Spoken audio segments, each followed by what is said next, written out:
Y sábado, nuevamente vamos a tener una palabra de oración, pidiendo la guía del Espíritu en el estudio de esta mañana. Buen Dios y Padre, le agradecemos porque siempre escucha nuestras oraciones.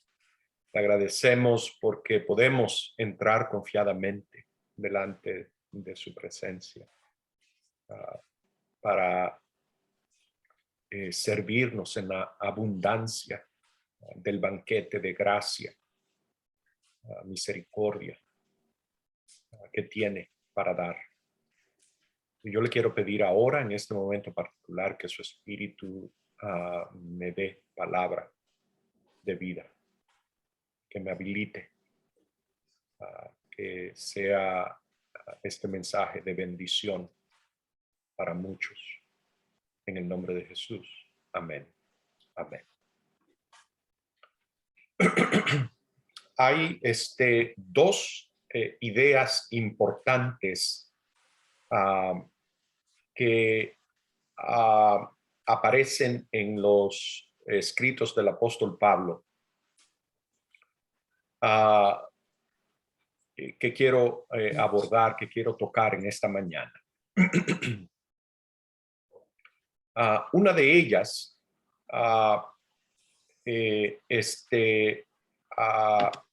no creo que es mucha exageración decir que representa tal vez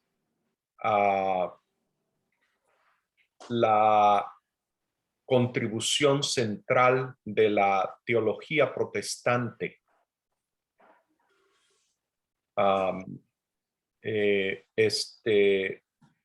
a la teología universal. Y quiero que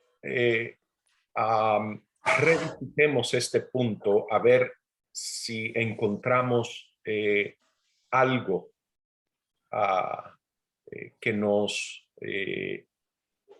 amplíe nuestro entendimiento y que nos afirme en el fundamento de la verdad.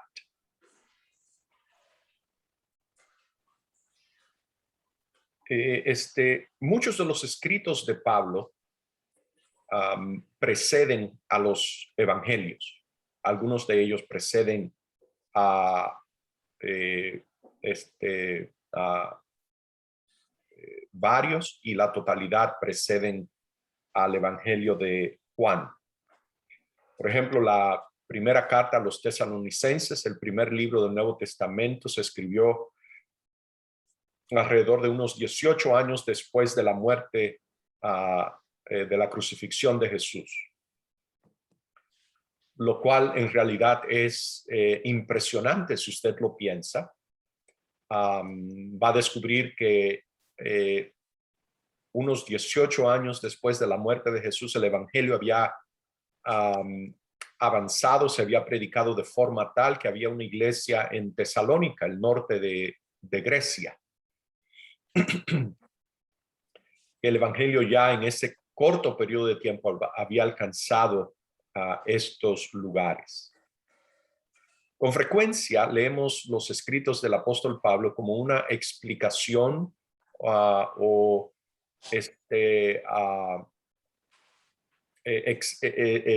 expansión de los evangelios. Pero recordemos que la explicación del evangelio precede la escritura, en muchos casos, de los evangelios mismos. Yo hago este comentario no solamente como algo de una curiosidad histórica interesante, sino por el hecho de que esto significa que el apóstol Pablo entonces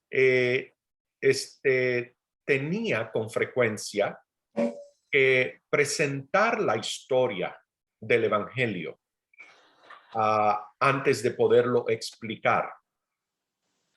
Así que hay elementos narrativos importantes en los escritos del apóstol Pablo.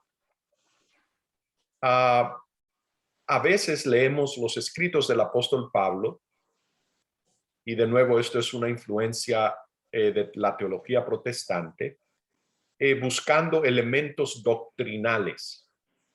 Así que recordemos que el apóstol Pablo presenta el evangelio antes que el evangelio, los 4 evangelios que conocemos, los sinópticos y el de Juan, se hayan escritos. Lo que fue nuestra lectura, la contribución, el elemento importante al que hice referencia hace un momento en la teología protestante, es el dualismo doctrinal, tal como se presenta. Estoy describiendo cómo se presenta esto en la teología, no lo que yo creo, entre la gracia y la ley. Y se presenta como que hay una dicotomía y que los escritos del apóstol Pablo, particularmente en Romanos y Gálatas, están especialmente interesados o preocupados en dilucidar esta dicotomía. Esa es una contribución grande que hicieron los primeros comentaristas de Gálatas y Romanos, particularmente Martín Lutero y otros pilares de la Reforma Protestante.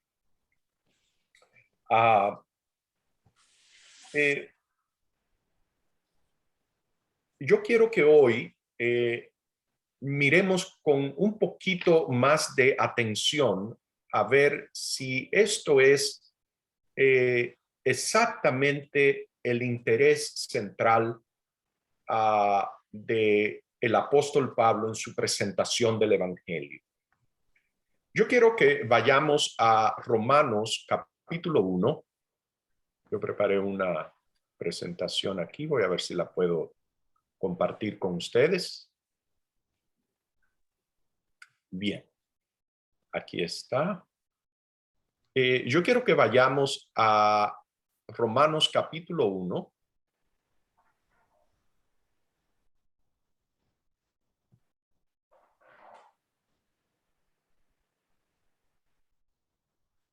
Y vamos a leer el versículo 17.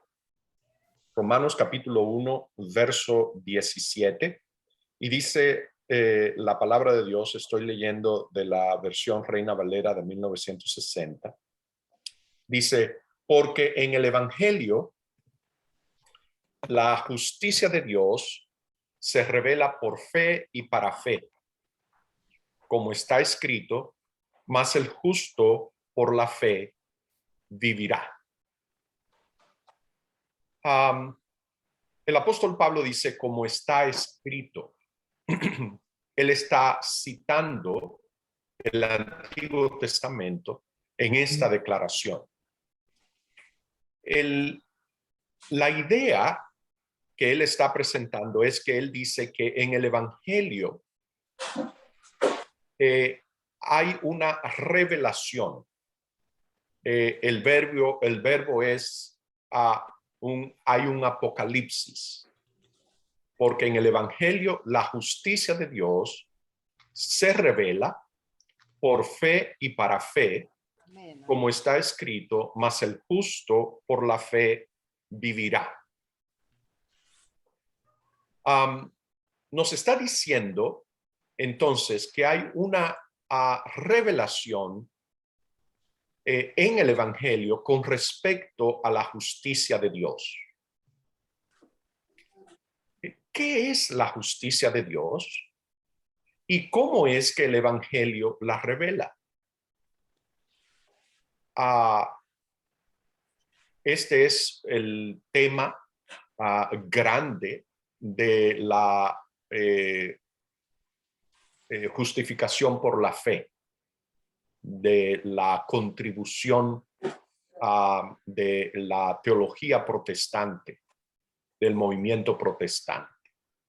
Es el de separar las obras de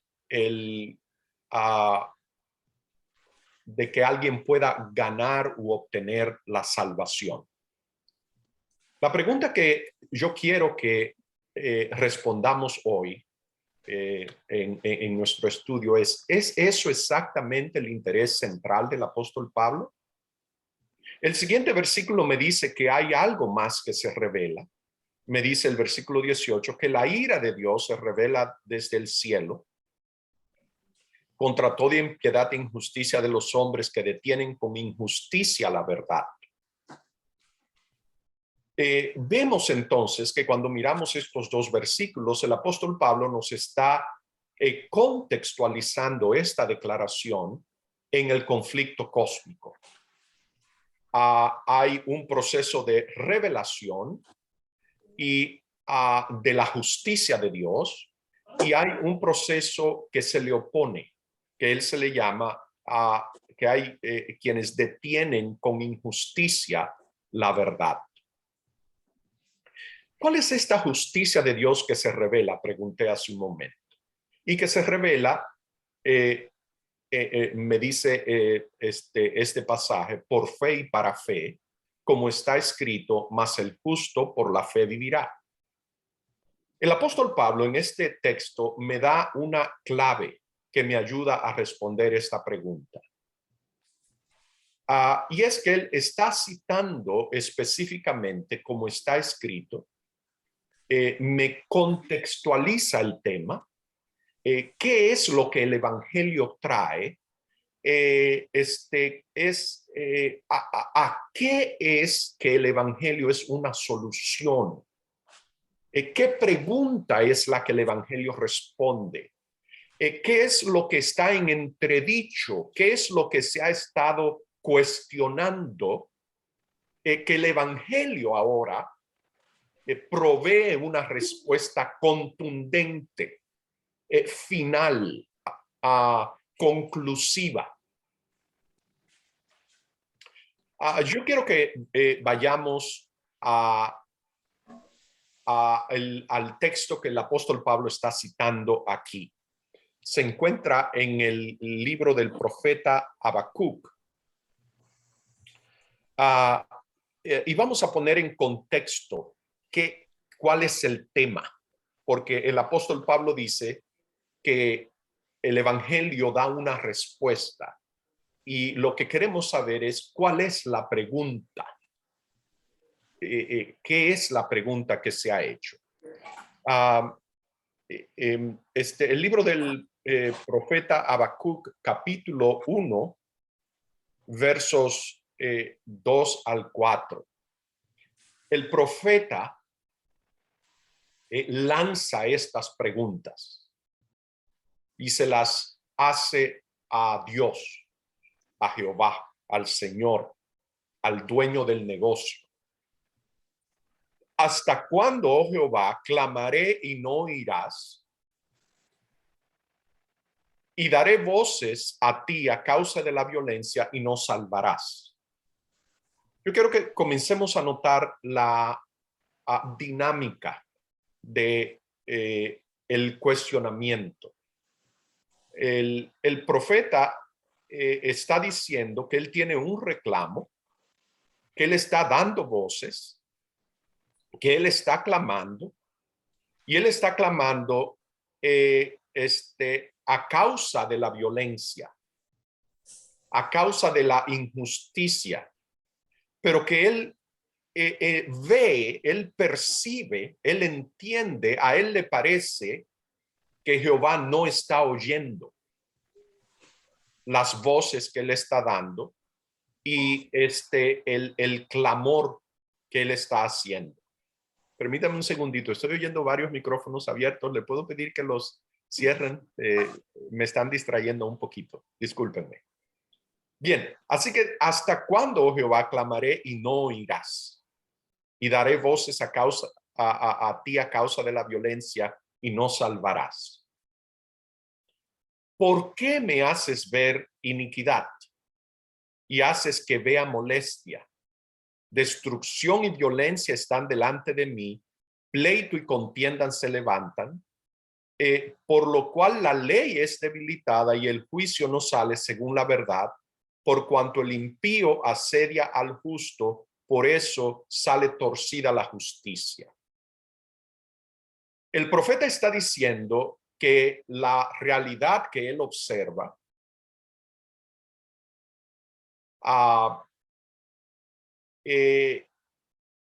le dice, son evidencia de que no hay justicia. Y él está reclamando a Dios por esta falta de justicia. No veo orden, veo violencia, veo destrucción, veo pleito, veo contienda, veo cosas chuecas, veo cosas mal hechas. ¿Qué pasa? Da la cara.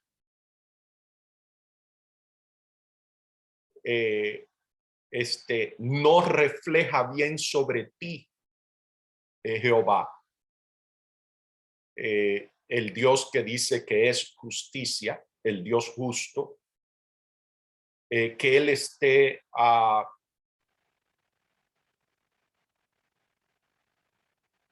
negociando, metido en cosas de hombres que están trabajando de esta manera. ¿Cómo y por qué un Dios justo y bueno negocia con seres humanos que están en estas cosas y no endereza? Hay una serie de expectativas que Jehová no está llenando, dice el profeta, y le da el reclamo. Y se lo hace en forma de preguntas. Es un reclamo, son preguntas.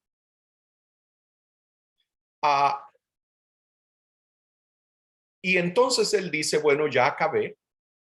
Ahora, Habacuc 2:1, estaré atento y vigilante, como lo está el centinela en su puesto, para ver qué me dice el Señor y qué respuesta da a mis quejas. Ese es el contexto en el que aparece el versículo que el apóstol Pablo cita, al que él está haciendo referencia. ¿Le responde Dios? Sí, Dios le responde al profeta Habacuc. ¿Cuál será la respuesta que Dios le da al profeta?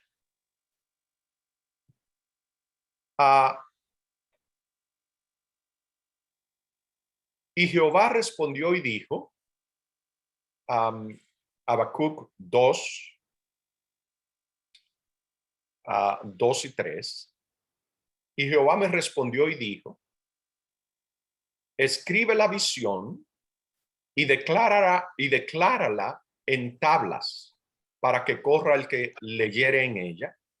Aunque la visión tardará aún por un tiempo, mas se apresura hacia el fin y no mentirá.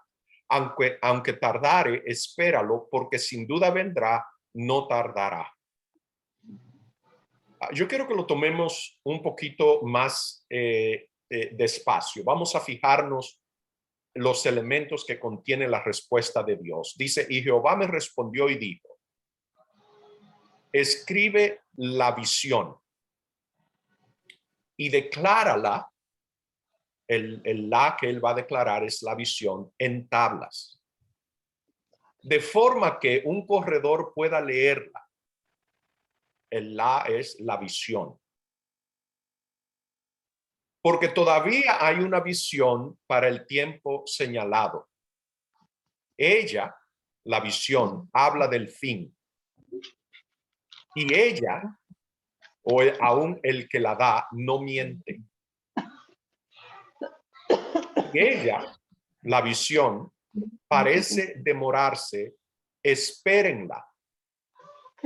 Ciertamente vendrá y no tardará. Yo quiero que notemos que 2 veces dice directamente, se refiere a la visión en 2 versículos, y 8 veces se refiere a ella usando pronombres o variantes pronominales. hay una centralidad con respecto a la visión en estos dos cortos versículos, que es la respuesta de Dios al reclamo del profeta,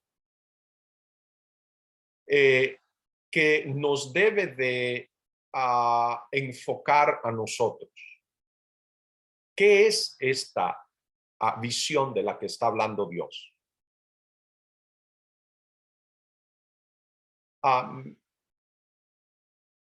El arrogante, aquí está, el arrogante no prosperará.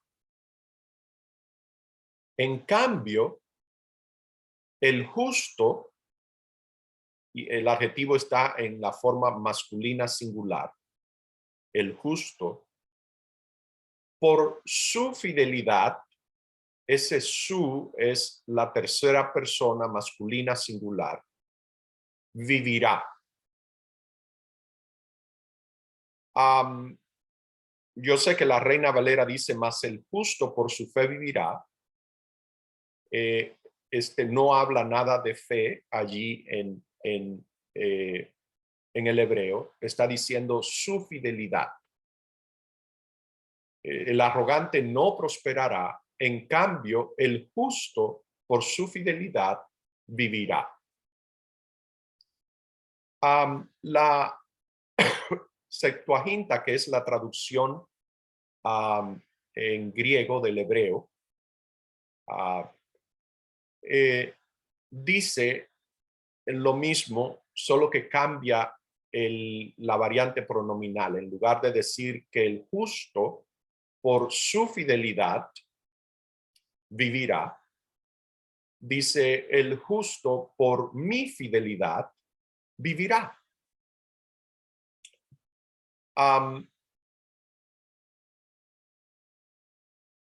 Si leemos este texto desde el punto de vista de una promesa o una garantía, que la visión a la que se refiere es la venida del Mesías, como nos dice el apóstol Pablo en Romanos 1:17. Entonces entendemos que el justo se refiere a Jesús y es la fidelidad del justo, la garantía del éxito del proyecto. Que contrario a el proyecto del opositor, del arrogante, el que en el reclamo del profeta parece estar leyendo bien, Dios le dice, el arrogante no prosperará. En cambio, el justo, a Cristo, por su fidelidad, vivirá, saldrá triunfador. Si volvemos entonces al texto de Romanos, dice, porque en el evangelio la justicia de Dios se revela de fidelidad a fidelidad, nos da un punto de partida y nos da el punto de llegada, nos marca los linderos de la fidelidad, como está escrito, mas el justo vivirá por mi fidelidad, esto es, por su fidelidad de Cristo o la fidelidad de Dios que es compartida, es la misma, que Dios está en Cristo revelándose a sí mismo. Así que lo que la justicia de Dios, el déficit, la percepción de que falta algo, de que no hay justicia en la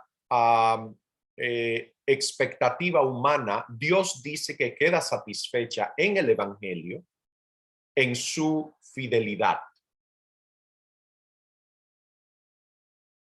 ¿Qué quiere decir esto? ¿Cómo es la fidelidad de Dios?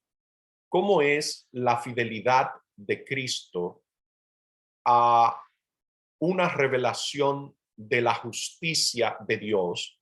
¿Y cómo es que el evangelio lo revela?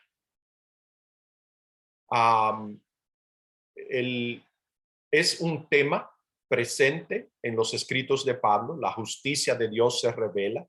Se ha manifestado la justicia de Dios para manifestar su justicia. La justicia por medio de la fidelidad de Jesucristo, me dice el versículo 22 del capítulo 3.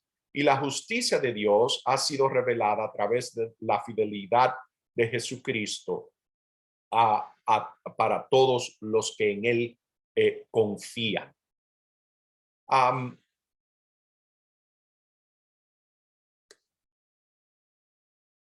El empeño del apóstol Pablo en dejarnos saber acerca de la fidelidad de Dios, cuando vivimos en una realidad, en un mundo donde luce, donde parece que no hay nadie a cargo, donde hay un poder opositor que está trabajando para destruir, dañar de una manera escondida, requiere un segundo apocalipsis, una segunda revelación. Para completar este cuadro, y volvemos a Romanos 1:17 en un momentito, tenemos que ir a Segunda de Tesalonicenses capítulo 2. En Segunda Tesalonicenses 2, el apóstol Pablo ahora nos introduce un segundo tema. El primer tema es el apocalipsis de la fidelidad de Dios, que revela la justicia de Dios. El segundo gran tema del que el apóstol nos habla es un apocalipsis de el mal o de la maldad. Dice, voy a comenzar en el versículo 3 del capítulo 2, Segunda Tesalonicenses: nadie os engañe en ninguna manera, porque no vendrá el día del Señor sin que antes venga la apostasía, sin que antes venga la caída y se manifieste de nuevo, el verbo allí es apocalipsis, el hombre de pecado, el hijo de perdición. Así que ahora el apóstol Pablo usa tres términos para referirse a aspectos del mismo fenómeno. Le llama la apostasía o el caer. Es la misma palabra que se usa para referirse a ha caído Babilonia. Es un caer. Usa el término, la frase, el hombre de pecado y el hijo de perdición. La frase hombre de pecado o la figura de pecado, el hombre de pecado o antropos anomia, está hablando de el que se opone a la ley o el que vive fuera de la ley o pretende vivir sin ley. Es anomos, sin ley. El hijo de perdición, el hijo de la apoleia, el cual se opone y se levanta contra todo lo que se llama Dios o es objeto de culto, tanto que se sienta en el templo de Dios como Dios, haciéndose pasar por Dios. Conocemos este personaje. Leímos de él en el poema de Isaías capítulo 14. Tú que decías en tu corazón, el lucero hijo de la mañana, que subiré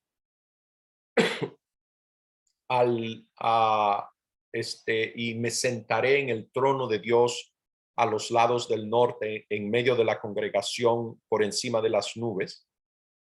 Y entonces el apóstol Pablo les dice, mire, ya habíamos hablado de esto. ¿No os acordáis que cuando yo estaba todavía con vosotros os decía esto? Y ahora me introduce este ingrediente. Y ahora vosotros sabéis lo que lo detiene. Está trabajando, está en operación, ya me lo dijo,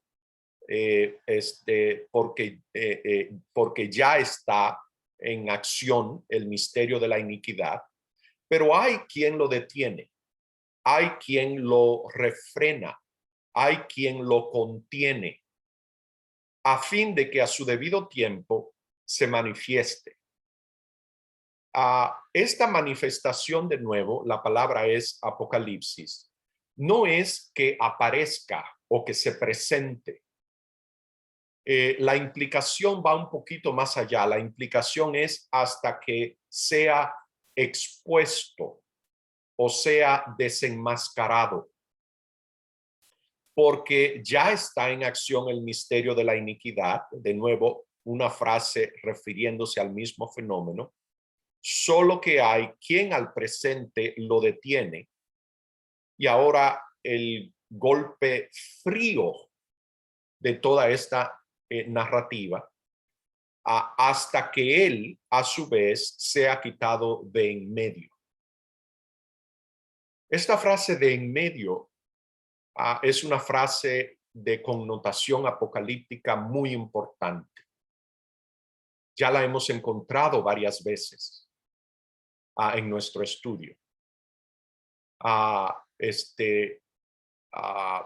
Ya vimos que en medio es donde está el Cordero, que en medio del trono es que sale la voz cuando se quiebra el tercer sello y el tercer y cuarto sellos, para contener o refrenar o detener al misterio de la iniquidad, al destructor, al hijo de perdición. Y él va a su vez ser quitado de en medio. Esto es su proyecto que aparece en el versículo 4, de sentarse en el templo de Dios como Dios, haciéndose pasar por Dios, va a ser exitoso, va a tener éxito para muchos. Este proyecto va a culminar con una epifanía. Y esta epifanía, la pregunta que le hacemos, este advenimiento, esta parousia, me advierte que es por obra de Satanás. Así que en el apocalipsis del mal de los escritos de Pablo, encontramos que él identifica por nombre, el desenmascara, nos deja saber, nos comunica quién es el que está detrás del proyecto. Y que el proyecto es fundamentalmente un proyecto mentiroso y engañador. Y que el objeto de la mentira y del engaño, el blanco a quien le apunta, es a la idea de Dios. Es a Dios, pero es quien ocupa el lugar de Dios en nuestra mente, en tu mente y en la mía. Y que culmina cuando el refrenador sea quitado de en medio. Dice versículo 8, y entonces se manifestará otra vez, quedará desenmascarado. Ahora ha llegado una realidad en la cual el misterio de la iniquidad puede operar sin refreno. La pregunta es, esta parousia, este advenimiento, esta epifanía, que es por obra de Satanás, la hará identificándose a sí mismo. ¿Será una epifanía de Satanás? Ya sabemos que es por obra de Satanás, pero ¿será una epifanía de Satanás? ¿O será una epifanía de de Dios, de Cristo? Esto es, haciéndose pasar por Cristo, haciéndose pasar por Dios. La respuesta a esa pregunta es obvia. El texto mismo me lo dice, que su proyecto es hacerse pasar por Dios. Tal vez tiene la intención, como nos dice el rompimiento del primer sello, de presentarse como alguien montado en un caballo blanco.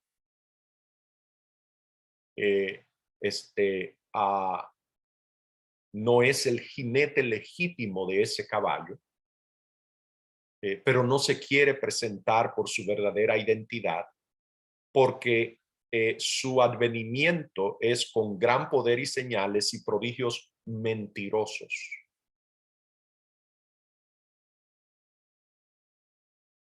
Dentro de todo este proyecto de revelación del mal, eso es lo que Apocalipsis quiere decir, es revelación, es un desvelar, es un desenmascaramiento, es un proyecto de exponer al mal, que dé la cara, que se manifieste, que alcance sin refreno a la culminación de su agenda.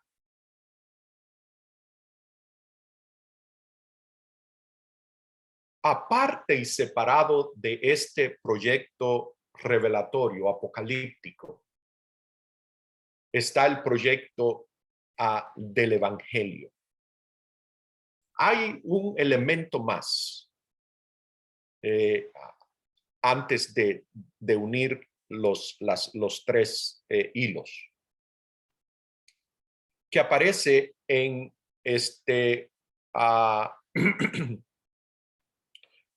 el poema o el himno de Filipenses 2. Tenemos la tercera pata de nuestro tema. Comenzando en el versículo 3, el apóstol Pablo dice, nada hagáis por contienda o por vanagloria. Nos recuerda, nos da un eco de el contenido de la visión en Habacuc, ¿no es así? El arrogante no prosperará. Nada hagáis por contienda o por vanagloria. Antes bien, con humildad, esto es con mansedumbre, estimando cada uno a los demás como superiores a él mismo. ¿Qué perspectiva? ¿Cómo sería el mundo si todo el mundo estimara a los demás como superiores a él mismo? Y yo les voy a decir cómo sería. Sería como el cielo. Yo lo sé porque el apóstol Pablo me dice que ese es el contenido del himno, eso es lo que así piensa Cristo. No mirando cada uno por lo suyo propio, sino cada cual también por lo de los otros. Wow. Qué fascinante sería ver una realidad operando de esa manera, donde cada talento, tantos seres humanos talentosos que hay, donde cada talento, cada inteligencia estuviese enfocada, dirigida a mirar por el bien de los otros. Y entonces aquí comienza el poema o el himno. Haya pues en vosotros esta misma manera de pensar que hubo también en Cristo Jesús. Así que de allí es que sale, ese es el origen de esta manera de pensar. Es que así piensa Cristo. Y entonces me hace un contraste entre algo que Cristo es y algo que Él hizo, y de otro que no hizo así, el cual siendo en forma de Dios, no estimó el ser igual a Dios. La Reina Valera dice como cosa a que aferrarse, como cosa que arrebatar por la fuerza. Hay uno que quiso arrebatar el ser igual a Dios por la fuerza, pero no Cristo.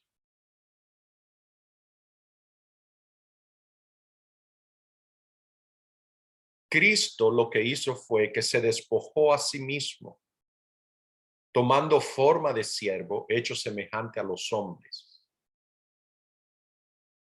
Y estando en la condición de hombre, se humilló a sí mismo, haciéndose obediente hasta la muerte y muerte de cruz. Todo este proceso de descenso es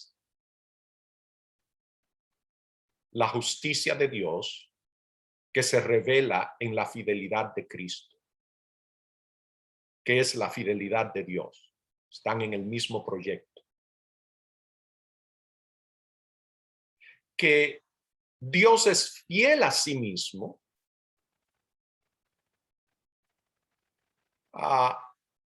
que Dios no cambia, que Dios retiene su integridad, que Dios no cambia herramientas situacionalmente, que la entrada del mal, del uso de la violencia, del egoísmo, de gente buscar lo suyo propio, no cambia a Dios.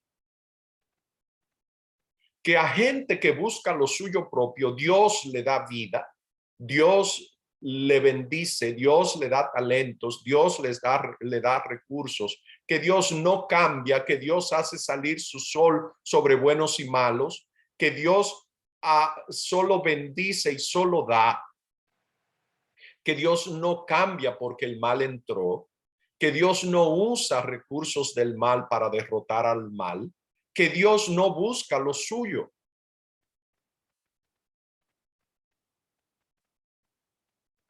Y estando en la condición de hombre, se humilló a sí mismo, haciéndose obediente hasta la muerte y muerte de cruz. Ahora me dice no solamente cualitativamente cómo es, sino hasta qué punto alcanza él es fiel a sí mismo.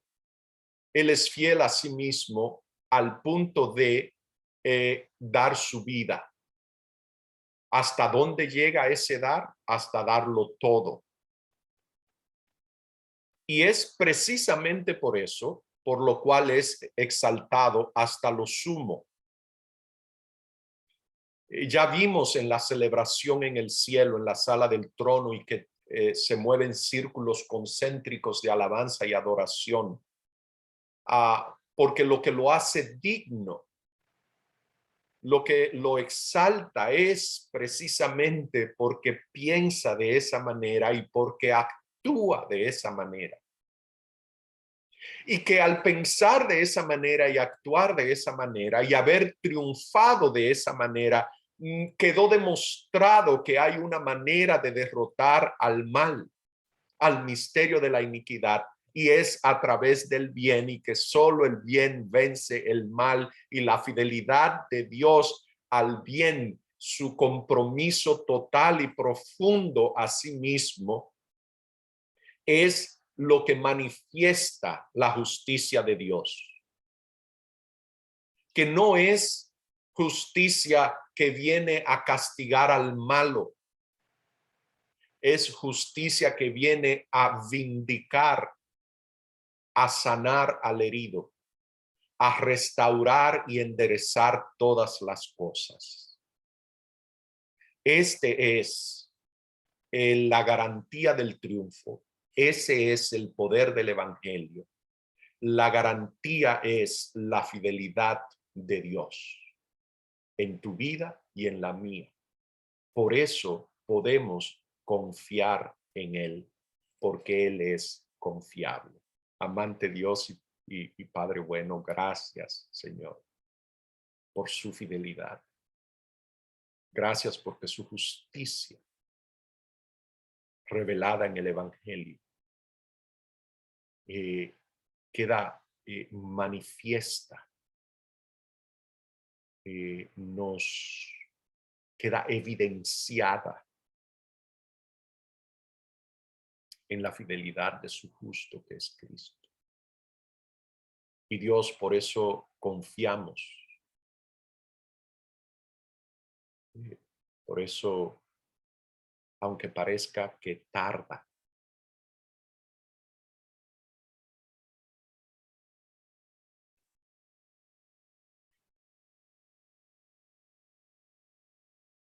sabemos que es fiel. Ya lo vimos en Jesús.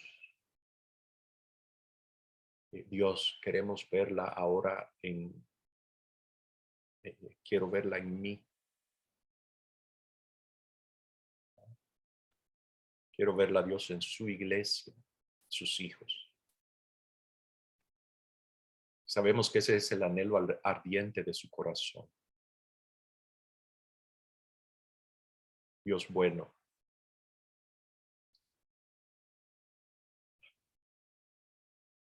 que verdaderamente nos sea revelada su justicia en el Evangelio. Lo podamos ver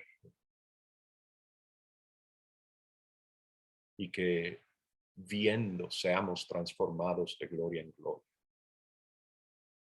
Yo le pido esto, Dios, para mí y para su iglesia en esta hora, en el nombre de Jesús. Amén. Amén. Amén.